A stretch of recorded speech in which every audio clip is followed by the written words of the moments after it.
To put this in context, really, there were two trends that really caused the Family Council to come into existence. Number one, we had been, up until the time that the Family Council was established, effectively an investment company, our family company. It was a company that had assets that were effectively People's Bank, which was the precursor to U.S. Bank, Safeco Insurance, some odds and ends of different types of stock, a whole bunch of real estate. But effectively, the company paid out most of the income that was that it had earned, and there really wasn't a lot of growth that was happening.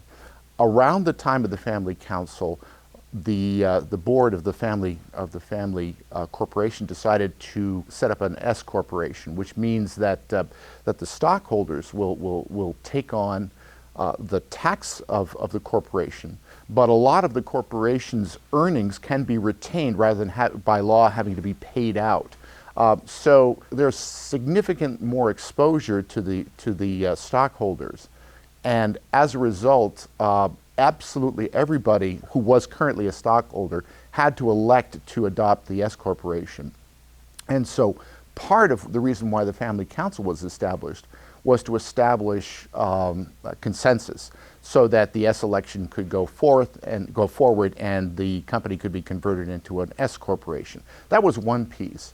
That was sort of the proximal cause of the Family Council's establishment. But more importantly was that up until that point, the family corporation had pretty much been run by two people, by my cousin Jay Green and my uncle Bunk Burnett, and a board and obviously staff. But it wasn't purchasing ongoing businesses. It wasn't the active purchase and selling of businesses and running of businesses and things like that. Wasn't part of the organization. But nonetheless, Jay Green was the chairman of the board. Bunk was I think he was executive vice president. Jay was CEO. And for probably the previous 15 years or so, there had been an increasing clamor among my generation, Generation 4, that it was quite obvious that Jay was getting older, and there didn't seem like there was going to be any provision for taking over. Our generation had no role whatsoever in the running of the corporation. There was a lot of fear about the fact that we had no role, and there didn't seem to be much thought about succession. And so, as a result, there was an awful lot of fear and more and more rancor that was really developing. So the Family Council, the real reason why the Family Council was developed, aside from the S election, was to take the business of family out of the family business. In other words, the whole idea is that if family is at a point where, oh, well, Uncle Albert wants this, and I hate Uncle Albert, and I've hated him since high school, and anything that he's for, I'm against, and so anything he votes for, I'm going to vote against, and that has no place in stockholders' meetings or in the running of a company. And the simple fact is that family wealth does not have a tendency to transfer down the generations. Basically, it takes, I think, on average, 3 generations for family wealth to basically start from the beginner to back on the streets again. And so to avoid that and to try to perpetuate this whole enterprise called the Joshua Green Corporation, Jay Green basically said, we need to come up with some kind of family governance which will do that, which will take the business of family out of the family business. There was a vocal minority of family members in my generation that were absolutely against the S election and the S corporation. And there are very, very good reasons why. There have been situations where the management of an S corporation, in order to deal with loud family members, does something like conduct some kind of capital gains transaction that and then doesn't pass on compensating distributions to make for it, and basically you starve out those people. They end up having to sell their shares back to the corporation and stuff like that. That kind of thing has happened in S elections, and all of those kinds of points were raised in the discussion about whether we should adopt an S election. It was beginning to look like the family was going to have to, for the very first time, have an outside person as the CEO of the corporation. Not something that had ever happened. I mean, the Green Corporation had been around for, decades, and it had always been run by a family member.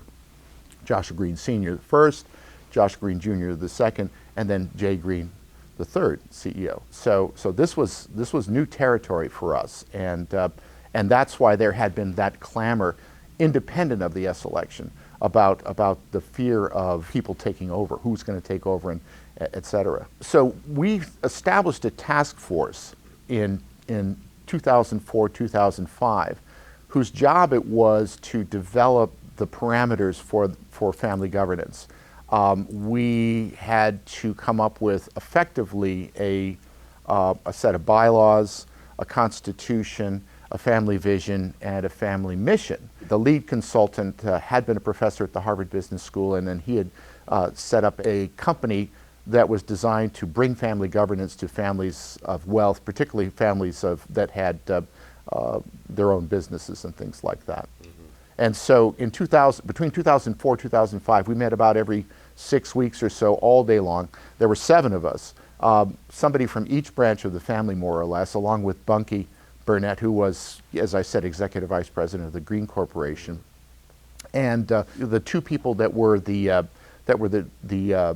Generation 4 members on the board of the Green Corporation, and 4 others of us. And we set this up. We sold it to the family at the stockholders meeting in May of 2005. They approved that.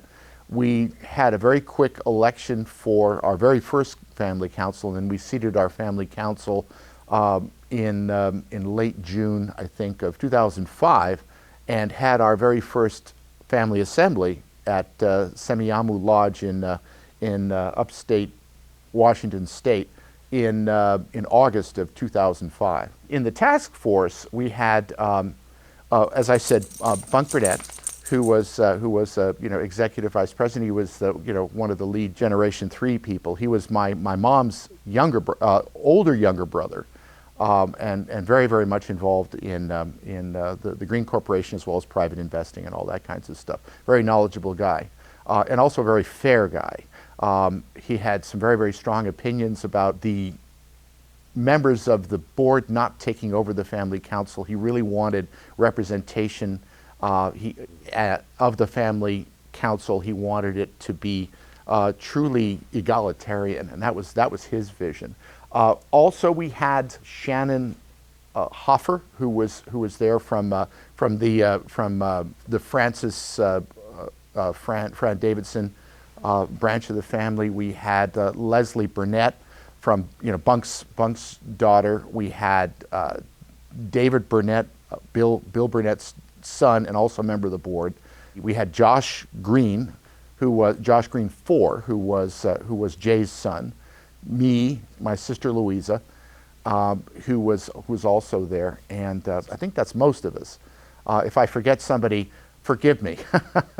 So 2 of us basically agreed to stay on from the task force and serve on the first family council. One was me, and one was Leslie. And in addition, we had Louis Hoffer, who was Shannon's husband at the time, Bill Burnett, who was Bill Burnett Sr.'s oldest son. We had Vivian Burnett and Phil Carter, who served as our treasurer. So I was the chair. Phil Carter was our treasurer. I don't think we really had an official secretary. Oh, and Paige Green as well. One of the biggest influences on us was the Port Blakely Bay Milk Company.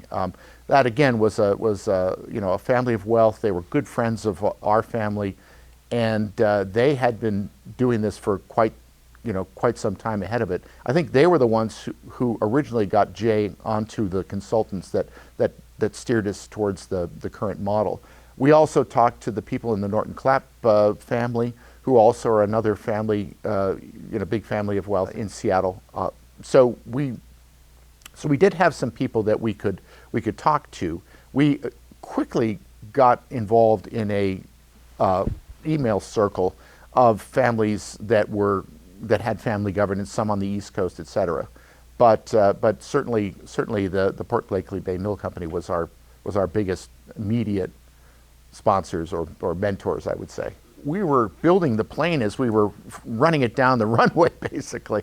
There were some of us who were used to meeting, and we had a family who was not used to meeting, per se. I was a faculty member at Lexington Public Schools. I've been a public school and private school teacher for most of my career. So meeting is like is that you do that, you know, twice a month. You know, you have faculty meetings every week, and you've got faculty retreats and all these kinds of things like that. I mean, 4, 5, 6 hours a day. That you know, for a retreat, that's easy. But my family isn't used to that. Most people aren't used to that, and so getting them to agree to meet for a designated period of time to discuss family business, not the family business, but you know, conflicts in the family and stuff like that, that's hard. Furthermore, my family tends to be very non-confrontational, and we're very get along, go along. We all like each other, and we don't all agree with each other, but we tend to like each other a lot. So the idea of sitting down for effectively 2 mornings, you know, 4-hour mornings on a weekend was pretty difficult. But that model was what we tried the very first family assembly, or family retreat, I should say, and it did not fly. People were just exhausted, and so we felt that the most important thing was to get people back, and so we had to pare things down, make it more efficient, decide what we were going to do at the family assembly, establish some traditions and things like that. But that family council, we actually established the format that still is pretty much used today for what a family assembly, I should say a family weekend looks like, and what a family assembly looks like, and all of that kinds of stuff. I've often likened the family council to a Ferrari, basically. The way it was originally, it was kind of a Ferrari that's sitting in the parking lot. And you walk out and you look at it and go, wow, that is so cool, it can do so much, I bet. But you don't really know what it's like until you take it out on the road and put your foot on the gas. You know, the family council has so many possibilities that you can do with it that 20 years down, we're just still now starting to explore. I mean, early on, it was very, very clear that we needed to establish some kind of education process so that the next generation, Generation 5, who the eldest of which were teenagers basically at the time, or early 20s, but mostly teenagers and much younger than that, needed to start learning about what financial stuff looked like. You know, everything from how do you prepare your estate, how do you read a balance sheet, what is a stock, what's an S corporation, all those kinds of things. What does marketing look like? What does advertising look like? Where does all this come in? How does a typical corporation look and feel, and what does it do? All of that stuff was stuff that we needed to educate our own selves, the Generation 4, my generation, about, but more importantly, Generation 5, and also establish in them the idea that you don't want to rely on the family distributions to survive, because the simple fact is that families grow faster than distributions will. And so really wanted to instill in Generation 5 the need to get out there to find out what a good job for you is, or what a career looks like, how do you do a resume, all those kinds of things. And so we began right off the bat doing that kinds of stuff. We had a woman who we hired who was an expert in teaching younger people about financial awareness, and she had a corporation that specialized in that. She came up and did a couple of weekends with us at our first 2 family reunions. At the same time, for the little guys, those that were not really old enough to do that kind of stuff, we actually hired teachers who basically ran like kindergarten kind of things that were going on to keep them busy and stuff like that, while the older teens, et cetera, were doing education and stuff like that. Now, obviously, the education component has really blossomed, and that's one thing that's really that we foresaw way back when that is coming to fruition. Same with philanthropy. Early on, I had good friends who were part of the Norton Clapp Foundation, and actually my brother-in-law, Scott Mulatus, who was the second chair of the Family Council, and I went over and talked with them about the way that they work family members into the Family Foundation, and that's kind of how they get their family members ramped up to speed and teach them about the family business and about all of that, as they actually work their family members through the philanthropical foundation that they have. They actually have 3 foundations.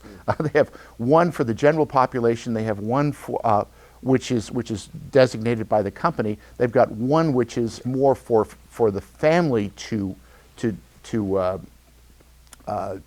designate, and then they have a third foundation for sort of this loud group that doesn't feel like the second group is actually meeting their needs. And so they actually have 3 philanthropic foundations. But their point was that philanthropy is one of the best ways to develop community. You know, teaching service and giving back really pulls a family together. And so we saw that early on, and now through the philanthropic committee, that's actually happening. Yeah. But there's so much more. There's so many other things that the Family Council could be doing that, and I think we're just now starting to experiment with that and learn about that through the board education program to actually feed people in through the process of teaching people about working and professional life and all that kind of stuff. It's the Family Council is starting to really hit on all 8 cylinders now. One of the things that gets that keeps coming up every few years is people say, well, shoot, we should just cut back on the family assembly and we should have the stockholders meeting instead. And that misses the point, because the point of the family assembly is to have a place where family governance occurs. Now, we have not still yet had one of those rockin' and rolling, I hate Uncle Albert kind of discussions at our family assemblies. And I honestly think that we've avoided that because it's hard. It's really hard. I mean, we anticipated that might be a problem and established a set of behavioral guidelines that everybody sort of agreed to. But we've never really had to use them because we've never really opened up that as a forum for those kinds of discussions. But that really is the point of the Family Assembly. It really is there to take the business of family out of the family business. And when there are issues that come up, and they do, that's where it should be discussed. One of the things that has recently come up was the idea of changing our family vision. Now, the way the family vision was originally written was basically we all sat as a family task force, the 7 of us, and brainstormed about all of the things that we felt were important to tell 5 generations down about who we are and what we believe. And we brainstormed, took a whole day of brainstorming, 2 days of brainstorming, and we filled up all those big chart block things that have the sticky tape at the top with reams and reams and lists of stuff. And we had them all around the room where we were meeting. We were basically meeting at the Women's University Club, and so we were meeting there. And we had this stuff all around. At the end of that, our consultants go, "Okay, that's great. Who's going to write it?" And everybody sort of looks at me like, "You're the writing teacher." It's like okay. So that was on a Saturday, and we were meeting again on Sunday. So I took all those things, and I was staying at my sister Louisa's house, and I was up on her 3rd floor in the bedroom that they had up there. And I took all those things and I sort of stuck them all around the room, and I sat on my bed and just sort of looked at them like this for a couple of hours and tried to say, what does all this boil down to? And then I took a whack at putting it together. Now, the next day when we came back and I read what we had, they said that they thought, this is the consultants, thought that was probably the best family vision that they had ever read, that they had ever seen. But it was my writing based on our brainstorming, so it wasn't everybody's family vision. So what we then did is we put it out for comment and editing. And as they say, good writing is in the editing. The whole idea of the first draft is to take a blank page and make it unblank, but real good writing comes in the editing. So we got comments, and I had to take my ego and put it on the shelf and X out some of my favorite parts and add in some other things like that. And through that process, we came out with something that really did represent our family. Now, there is discussion now about changing the vision. And of course, I'm sitting here going, oh my God, are you kidding me? Why? It's like, it's so good.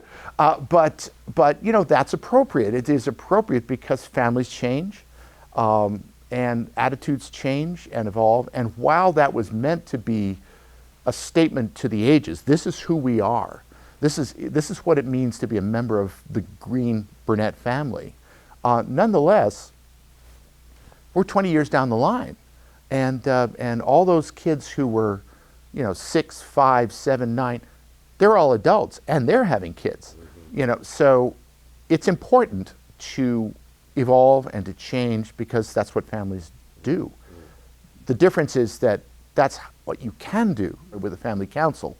That's not quite so easy to do as a family corporation with corporate charters and things like that. So the family council has that level of flexibility because we're a family, not a corporation, or we're both. Family ain't easy, but it is what you have, and it's worth doing. It really is worth doing.